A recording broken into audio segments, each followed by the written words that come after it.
ఇన్ని నాళ్ల ప్రయాణంలో ఏదో కొద్దిగా అర్థమవుతుంది నాకు యేసయ్య వ్యవహారం. ఏది ఎందుకు చేస్తాడో, ఎటు నుంచి ఏది ఏ మలుపు ఎందుకు తిప్పుతాడో, ఏ అవమానాలు ఎందుకు రానిస్తాడో, ఏ ప్రతికూలతలు ఎందుకు రానిస్తాడో, ఏ ఒత్తిళ్ళు ఎందుకు రానిస్తాడో. స్టార్టింగ్లో కొంచెం బాధపడి, ఏందయ్యా ఇదేనా ప్రేమ, అసలు నువ్వు నన్ను ప్రేమిస్తే ఎట్ట చూడాలి, నన్ను నాకేది తక్కువ చేయకూడదు, నాకు అన్నీ చేయాలి, నువ్వు పట్టిందల్లా బంగారం కావాలి, కోరిందల్లా తీర్చాలి, అది లవ్ అంటే. ఈ ఎగచాట్లేంది, ఈ బాధలేంది, దారిని పోయి వచ్చి నెత్తిన పడుతున్న ఏంది, అప్పుడు అర్థం కాల. ఈ కఠిన శ్రమలేంది ప్రభువా అని విలపించిన నాడు దేవుడు మౌనంగా ఉండి తర్వాత తన క్రియతో జవాబు చెప్పాడు. యేసయ్య మాటలు చెప్పడం, చూపించి మాట్లాడతాడు. దర్శనం ఇచ్చాడు యోసేపుకి, రివర్స్లో తీసుకెళ్ళాడు. ఆ దర్శనం నెరవేరేదానికి అసలు సాధ్యమే కానట్టు పరిస్థితులు కల్పించాడు. చివరికి తీసుకొచ్చి ఇచ్చిన దర్శనం ప్రకారం అన్నల్ని తన ముందు సాగిలపడజేసినప్పుడు ఆ సన్నివేశంలో మాట్లాడాడు. యోసేపు, యోసేపు, చిరుప్రాయములో నీకు దర్శనం ఇచ్చి తినే నీ అన్నలు నీ ముందు సాగిలపడ్డట్టు, అదిగో నెరవేరింది చూడు, నెరవేరింది చూడు. అన్నలు సాగిలపడ్డందుకు ఏడ్చున్నాడు యోసేపు. నా దేవుడిచ్చిన దర్శనం నెరవేర్చాడే. కథని ఎన్ని మలుపులు తెప్పి తీసుకొచ్చి ఆయన అన్నదాన్ని నెరవేర్చి రుజువు చేసి తానేందో నిరూపించాడు. దేవా, నువ్వు జ్ఞానివయ్యా, మహాజ్ఞాని. నీ మార్గములు అగోచరములు అని ఏడ్చుంటాడు. దేవుడు ఎప్పుడు కూడా ఒట్టి మాటలతో కాదు, చేతలతో నీకు బదులిస్తాడు. రహస్యమందు నువ్వు ఏడ్చిన ఏడ్పులకే బాహాటంగా ఆయన జవాబులు ఇవ్వబోతున్నాడు.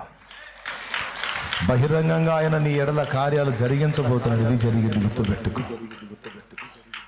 ఒంటరి గువనై విలపించు సమయాన ఓదార్చువారే కానరారైది. ఒంటరి గువనై విలపించు సమయాన ఓదార్చువారే కానరారైది.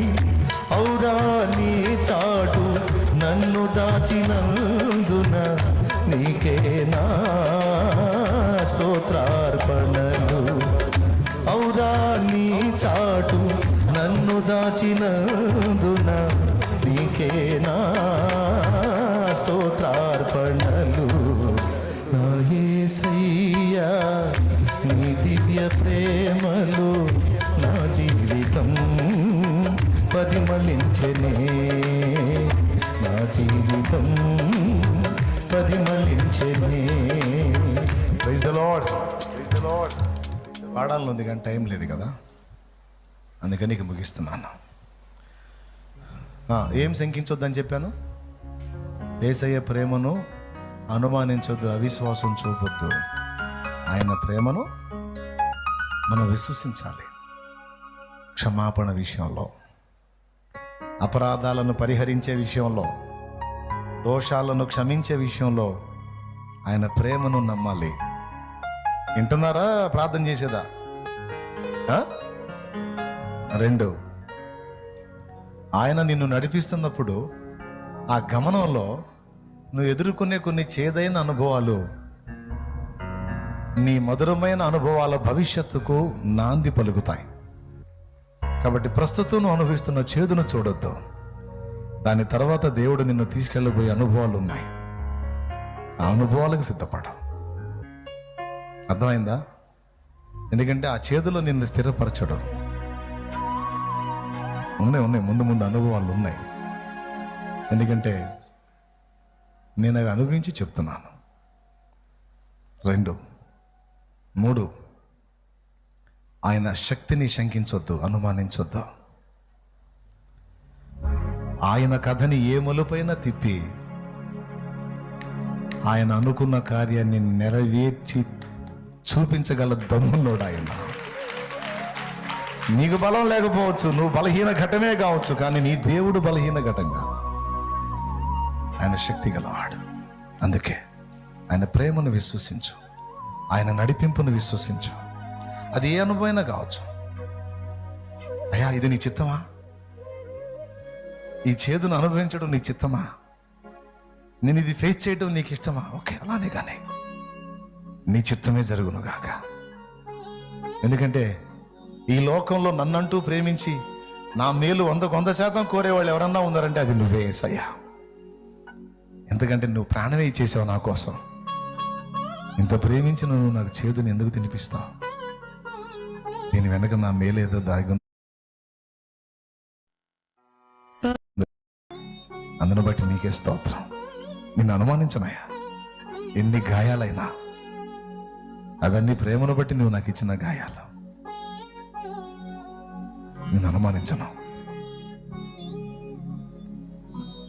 ఈ గాయాలను మధుర గేయాలుగా మార్చగలవు శక్తి గలవాడే.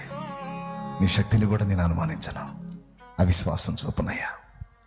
అన్నిటికంటే నాకు ఎక్కువ బాధ కలిగించేది అవిశ్వాసం అన్నావు కదా. చంపలేసుకుంటున్నా, ఇంకెప్పుడు అలా ఆలోచించను, నన్ను క్షమించు అని ఒప్పుకో. నీకోసం ప్రార్థన చేస్తా. ఎప్పుడైనా నీ హృదయం అలాంటి ఆలోచనలు కలిగితే నేను చెప్పిన ఈ విషయాలు గుర్తు చేసుకో. ఆయన నిన్ను ప్రేమిస్తున్నాడు, నీ గురించి ఆలోచిస్తున్నాడు, నీ భవిష్యత్తుకి ఆయన మార్గాలు వేస్తున్నాడు. నువ్వు ఎవరి గురించి కలత చెందుతున్నావో వారు సహా ఆయన పిల్లలే. వారి గురించి కూడా ఆయన ఆలోచన చేస్తున్నాడు. కాబట్టి అవిశ్వాసివై ఆయన్ని కలత పెట్టక విశ్వాసివై నడుచుకో. ఆయనకి ఇష్టడుగా ఇష్టరాలిగా బ్రతుకు. ఆయన ఇచ్చిన రక్షణను కూడా విశ్వసించి పొందుకో. నిర్లక్ష్యం చేయవాలి. ఛాన్స్ ఇచ్చినప్పుడు జాగ్రత్త పడాలి. ఛాన్స్ పోయిన తర్వాత నువ్వు గిలగిల దండుకున్న అవకాశం రాదు. కాబట్టి నేడు అన్న సమయం ఉండగానే అందరూ జాగ్రత్త పడి రక్షణ పొందాల్సిన వాళ్ళు పొందండి. పొందిన వాళ్ళు ప్రభువులో స్థిరంగా ఉండండి. ఇంకా సంతోషం ఏంటంటే ఆయన రాకడ సమీపమై ఉన్నాయి, చాలా దగ్గర ఉన్నాయి. కాబట్టి కలత చెందొద్దు, చింగిపోవద్దు, అధైర్యపడద్దు. అన్నిటికంటే ముందేం చెప్పాను, ఆయన గ్రంథాన్ని ధ్యానించండి. లోకాన్ని మొత్తాన్ని చదివే శక్తి నీకు వచ్చింది.